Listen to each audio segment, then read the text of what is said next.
Toto je za posledné roky náš najobľúbenejší pomocník v kuchyni, teda druhý najobľúbenejší. A recept, ktorý ti teraz ukážem, je ten najjednoduchší dump and go variant receptu, ktoré mám rád. Plňa všetko, čo od receptov ja vyžadujem. Že sú chutné aj zohrievané, dám niečo do hrnca a nemusím sa o to starať a je to relatívne jednoduché na prípravu. Budeme potrebovať celé kura. Samozrejme ideálne z farmárskeho tutti frutti bio-organického chovu. Toto bol Giovanni, kamarát. Tiež budeme potrebovať zemiaky a mrkvu. Ak sa ma pýtaš na presné množstva, neporadím ti, nie som food blogger. Ideálne tam pridáš aj jednu cibulu, lebo takto robia všetci ľudia, ktorí vedia variť.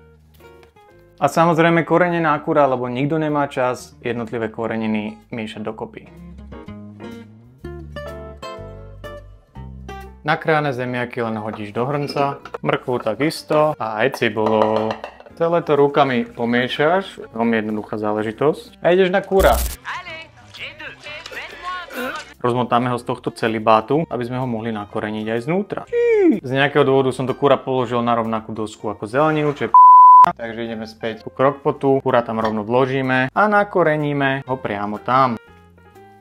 Crockpot zavrieš, dáš do zásuvky, inak to nebude fungovať, ver mi, skúšal som. A nastavíš na nízky režim na 6 hodín. Voilà, teraz sa to robí. O 6 hodín to bude hotové. Ty sa môžeš rozhodnúť, či medzi tým sa budeš venovať rodine, alebo pôjdeš na padel.